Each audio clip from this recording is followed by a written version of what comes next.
반갑습니다. 사랑합니다.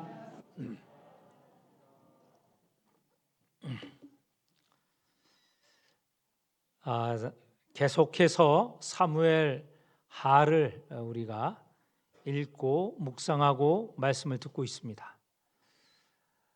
사무엘 하, 이 부분을 가지고 설교하는 사람이 몇 사람 있을까? 몇 사람이 되지 않더라고요. 여기는 자주 읽거나 또 이 본문을 가지고 설교하는 그런 대목이 아니더라고요.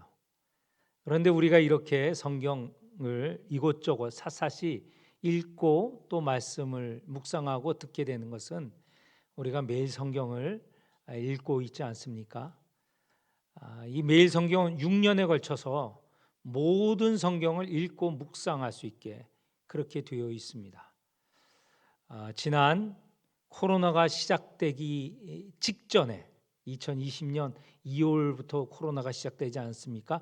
그러니까 그 전에부터 시작됐지만 우리나라에 본격적으로 시작된 건 2020년 2월입니다. 그런데 우리는 그해 1월부터 매일 성경을 가지고 읽고 묵상하고 또 주일마다 이렇게 이 본문을 가지고 성경을 말씀드리고 있습니다.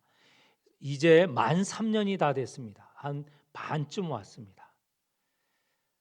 제가 3년 후에는 은퇴하게 되어 있는데 너무 비밀스러운 걸 공개했나요? 앞으로 3년도 계속 할 겁니다. 그러니까 그동안 매일 성경으로 따라오신 분들 이해하실 겁니다. 이 말씀을 읽고 주일에 오면 일주일 동안 생각한 것들 다시 말씀하고 더 깊은 깨달음이 있다라는 것을 알고 있을 것입니다. 아직 참여하지 않는 분, 이번에는 꼭 참여하시길 바랍니다. 이제 반 했습니다. 12월이 끝나면 내년 1월부터 다시 새로운 3년을 시작하는데 이번 기회에 여러분에게 당부드립니다. 꼭 참여하셔서 새벽의 말씀 그리고 주일의 말씀에 우리가 더 읽고 묵상하고 깨달을 수 있도록 그리고 그 말씀대로 살아갈 수 있도록 그렇게 하셨으면 합니다. 자, 아직 참여하지 않으신 분 이번에 참여하시길 바랍니다. 좀 마음으로 이렇게 마음을 드러내 주시기 바랍니다. 참여하실 수 있죠? 네, 감사합니다. 지난주 설교 제목은 아들의 반역입니다. 여기서 아들은 압살롬을 말하죠. 아들 압살롬 왕자가 아버지인 다윗 왕을 배반한 일입니다. 반역을 일으켰죠. 그래서 지난주에는 그 반역에 대해서 말씀을 드렸습니다. 반역의 결과가 어떻게 되었는가 하는 것이 오늘 본문의 내용입니다. 우리가 이미 알고 있지만 압살롬은 죽임을 당하였고 압살롬의 죽음에 대해서 다윗은 통곡을 하는 것이 오늘 본문의 내용입니다. 그런데 다윗은 압살롬에게는 아버지이지만 또한 왕자인 압살롬에게는 왕이기도 합니다. 그러니 다윗은 두 가지 위치에 있는 것이죠. 아버지이기도 하고 왕이기도 합니다. 그런데 오늘 우리 본문 전체를 보면 다윗은 왕이기보다는 아버지의 입장에서 이 압살롬의 죽음을 대하는 것 같습니다. 사실은 왕이기 때문에 한 나라의 왕이고 모든 이의 아버지인 왕인 다윗은 압살롬의 죽음에 대해서 사실 왕으로서 백성들에게 자신의 모습을 드러내야 됐는데 다시 말해서 반역을 일으킨 반역자를 죽인 그리고 그것에서 승리한 것으로 왕의 모습을 드러내야 되는데 그 반역을 진압한 것에 대해 축하하고 기뻐하고 그리하여야 되는데 그런 왕의 모습보다는 아버지의 모습이 더 강하였다라는 것입니다. 그 내용을 앞으로 지금부터 살펴보려고 합니다. 압살롬이 반역을 일으키고 이제 다윗을 쫓아 요단강을 건넙니다. 이미 다윗은 그 부하와 함께 예루살렘을 떠나서 요단강을 건너 요단강 건너편에 진을 치고 있었습니다. 이 요단강 건너편에서 다윗군과 그 아들 압살롬의 군대가 이제 싸움을 하게 되었습니다. 다윗은 워낙 뛰어난 전략가이고 또 장군이지 않았습니까? 그의 군대는 다윗의 지휘를 받아서 그 부대가 조직적으로 질서 있게 이루어진 것을 알 수 있습니다. 우리가 읽은 19장 앞에 18장을 보면 그 다윗 부대는 천부장, 백부장이 그 수를 병사의 수를 조직하여서 운영하고 있습니다. 100명이 조직된 곳에는 백부장으로, 1000명이 조직된 곳은 천부장을 임명하여서 군사들을 조직을 하였습니다. 그리고 그 군사 전체를 세 장군에게 맡겨 세 부대로 나뉘었습니다. 여기에 장군들은 대단한 장군들이죠. 요압과 아비새와 이떼, 이 사람들은 전공이 있는, 능력 있는 장군들이었거든요. 이렇게 다윗군들은 조직이 되어 있습니다. 그리고 왕과 이 병사들 간에는 신뢰관계가 대단히 두터웠습니다. 다윗 왕이 전쟁터에 나도 나가겠다, 나도 반드시 너희와 함께 할 것이다 라고 했을 때 이 신하들은, 병사들은 이렇게 말합니다. 왕은 우리 10,000명보다도 더 중한 분이시고 그렇기 때문에 전쟁에 나가지 마시고 성에 머무르면서 우리가 전쟁하는 것을 지켜보시고 필요한 대로 우리를 도우시면 좋겠습니다. 이런 신뢰관계가 있었습니다. 이렇게 출전하는 이 다윗 군대에 대해 왕인 다윗이 장군들에게 이런 부탁을 합니다. 앞서서 세 장군들에 대해서 언급을 하였죠.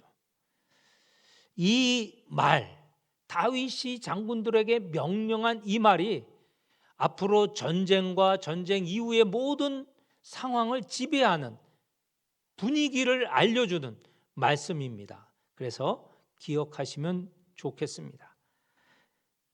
다윗은 장군들에게 이렇게 명령하였습니다. 나를 위하여 젊은 압살롬을 너그러이 대우하라. 압살롬이 누구입니까? 자기의 아들이기도 하지만 지금 나라를 배신한 반역자가 아닙니까? 이 반역자의 숙의 머리인 압살롬을 죽이고 진압하라고 해야 되는데 그를 너그러이 대하라고 명령합니다. 앞뒤가 맞지 않죠? 왕이 명령할 때는 진압하고 죽이라라고 해야 될 텐데 어떻든 이 아들 압살롬은 죽이지 말고 너그러이 대하라, 이렇게 하였던 것입니다. 자, 압살롬 군이 요단강을 건너서 에브라임 수풀에서 이제 다윗군과 맞붙게 되었습니다. 그 전쟁에서 다윗군이 대승을 하고 압살롬 군이 대패를 합니다. 압살롬 군이 쫓기게 되었죠. 쫓기는 중에 압살롬의 머리가 상수리 나무에 걸리게 되었습니다. 그곳은 수풀이 우거진 곳이라고 하였습니다. 이전에 압살롬은 그 머리카락 때문에, 머리털 때문에 백성들에게 매력을 느끼었던 사람이었죠. 그것이 백성들이 압살롬에게 오게 한 그런 중요한 원인이었는데 오늘 여기에 보면 압살롬의 머리 때문에 이제 수풀에 나무에 매달리게 되는, 이게 죽게 되는 원인이 또 된 것입니다. 한때는 그것이 매력적이었지만 이제는 죽음의 원인이 되었다는 것이죠. 한 원인이, 한 상황이 늘 같은 상황은 아니라는 것을 오늘 우리는 여기서 알 수 있습니다. 이렇게 압살롬은 상수리 나무에 매달려 있게 되었습니다. 추격하는 다윗군 가운데 한 병사가 압살롬을 발견을 했습니다. 그런데 이 병사는 압살롬을 죽이지 못했습니다. 이전에 다윗이 세 장군에게 내 아들을 너그러이 대하라 라는 말을 했는데, 명령했는데, 그것이 세 장군에게만 들렸던 것이 아니고 온 군사들이 다 들은 이야기입니다. 그래서 이 군사들도 압살롬을 죽여서는 안 된다는 생각이 가득했습니다. 이 전쟁에 지배하게 되는 말이라고 이미 말씀드리지 않았습니까? 다윗군도 병사들도 압살롬을 어찌할 수 없는, 손을 댈 수 없는 그런 상황이라는 것을 잘 알고 있었던 것이죠.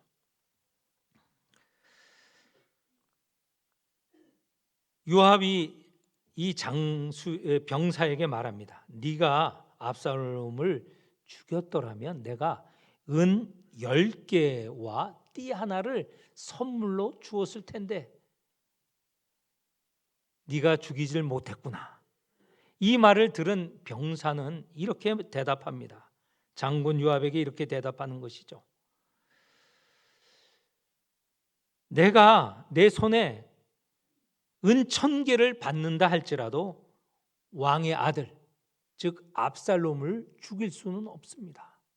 왜냐하면 왕께서 압살롬을 너그러이 대하라라는 것을 이미 들었기 때문입니다.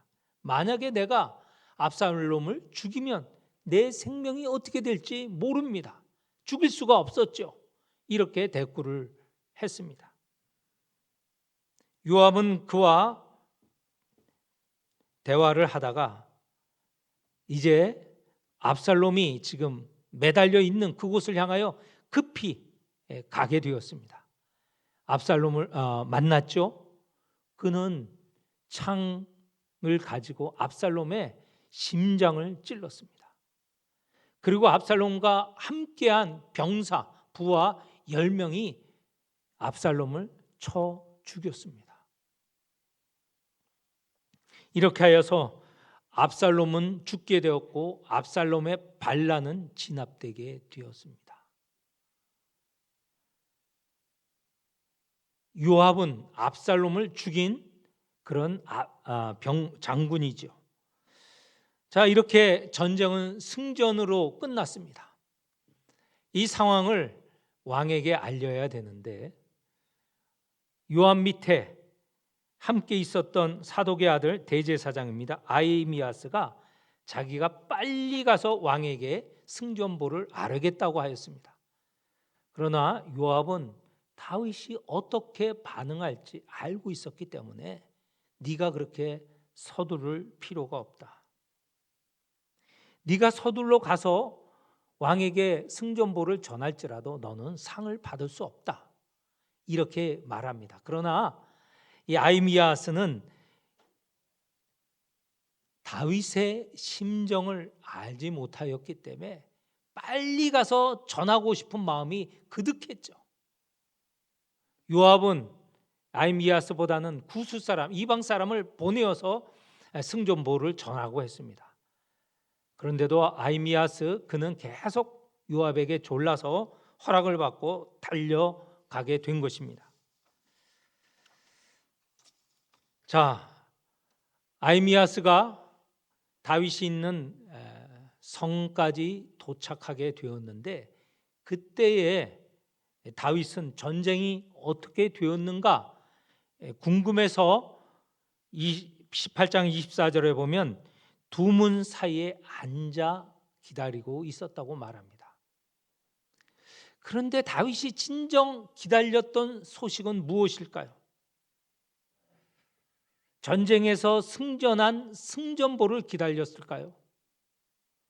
이후의 문맥을 보면 다윗이 기다린 것은 승전하였다는 소식보다는 압살롬이 어떻게 되어 있는가 그 소식을 듣고 싶어 했습니다. 아히미아스가 다윗에게 도착했습니다.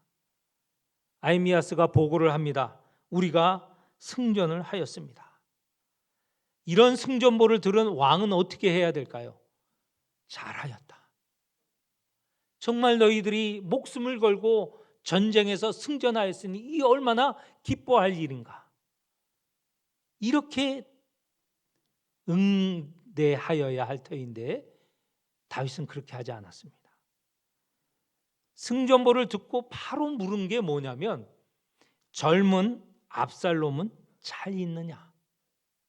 다른 거 묻지 않고 압살롬의 안부를 물었어요. 지금 다윗이 성에서 기다리고 있었던 것은 압살롬이 살아있다는 소식을 듣고 싶어 했던 거예요. 구스 사람이 쫓아왔습니다. 그가 또 승전보를 전하죠. 앞에서 아히미아스는 눈치가 있어서 압살롬이 죽었다는 말은 못했습니다. 그런데 구스 사람은 그런 거 저런 거 관계없이 압살롬이 죽었다는 소식을 전합니다.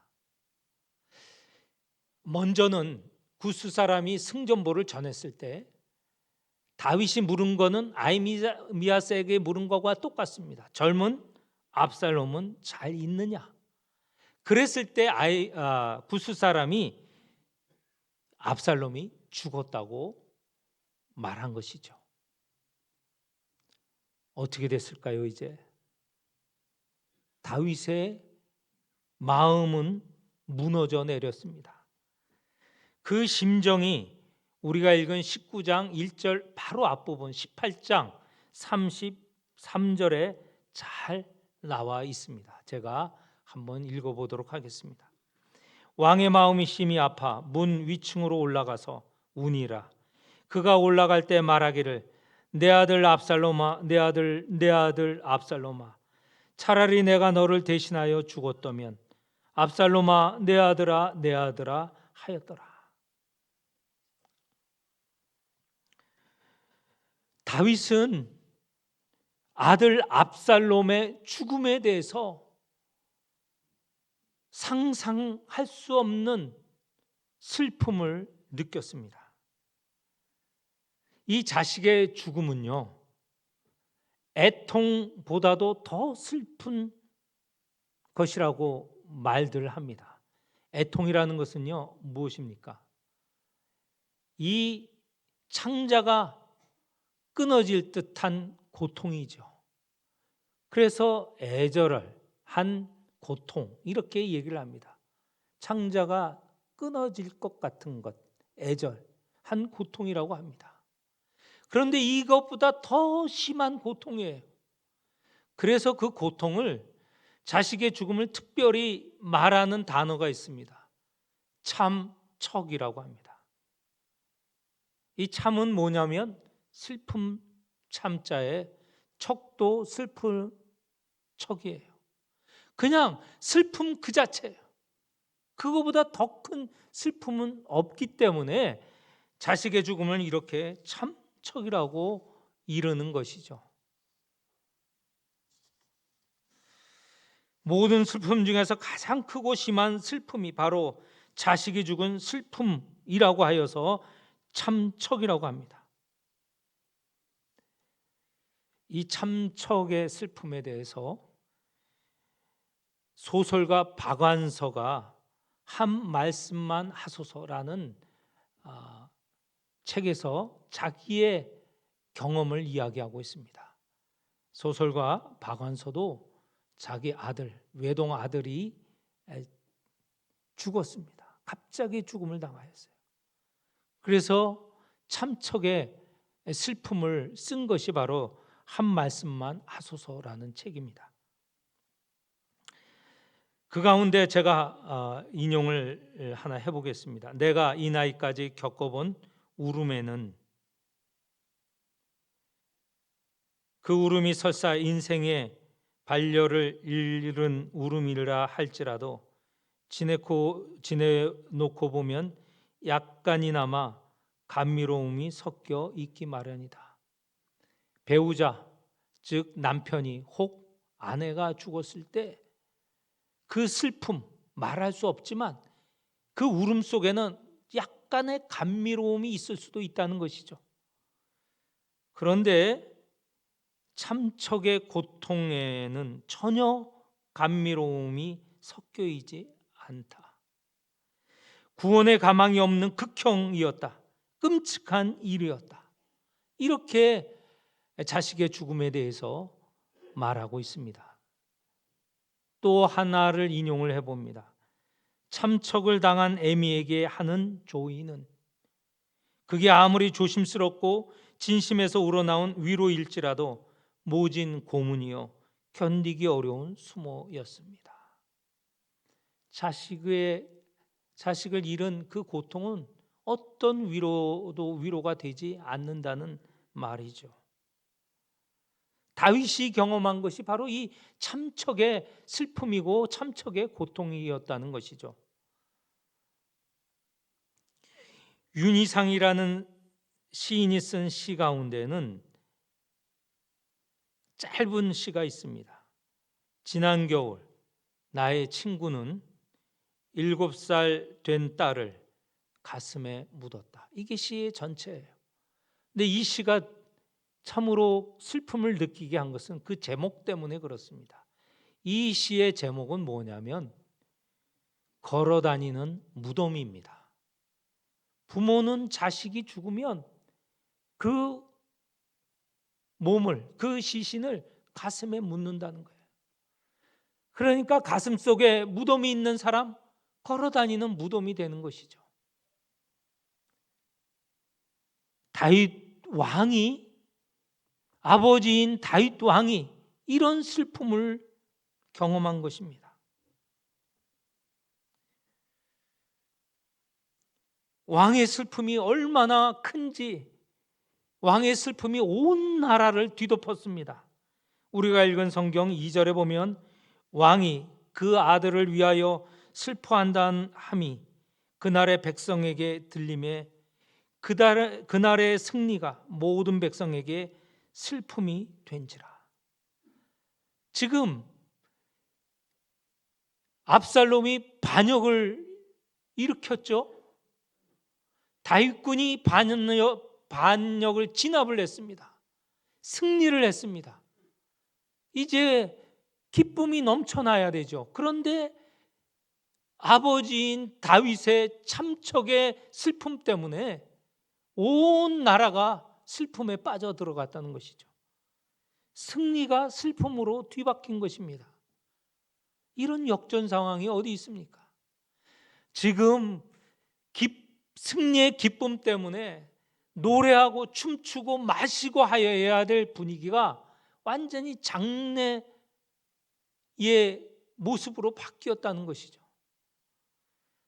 그래서 승리한 군사들이 어떻게 돌아오느냐 3절에 나와 있습니다. 그날에 백성들이, 이 백성은 군사들을 말하죠. 병사들을 말합니다. 싸움에 쫓겨 부끄러워 도망함같이 가만히 성읍으로 들어가니라. 지금 이 승리한 군사들, 병사들은 개선하여 오는 것인데 그렇게 개선하여 오는 상황이 아니고 마치 전쟁에 패배를 당하여서 패잔병처럼 부끄러워서 가만히 성으로 들어왔다는 거예요. 왕 한 사람, 다윗의 한 사람의 슬픔이 지금 나라를 전체를 지배하고 있는 것이죠. 국가적인 위기입니다. 다윗의 위기입니다. 그 슬픔은 충분히 이해할 수, 물론 슬픔의 깊이까지 이해한다는 게 아니고 슬픔의 상황은 우리가 이해할 수 있고 알 수 있는 것이죠. 그런데 나라는 위기에 빠질 수 있었다는 것이죠. 그 상황에서 장군 요압이 왕에게 나아가서 이와 같이 말합니다. 계속 슬퍼하는, 4절에 보면 여전히 슬퍼하는, 그리고 압살롬의 이름을 부르는 다윗에게 요압이 나아가서 이렇게 이 위기 상황을 말하고 있습니다.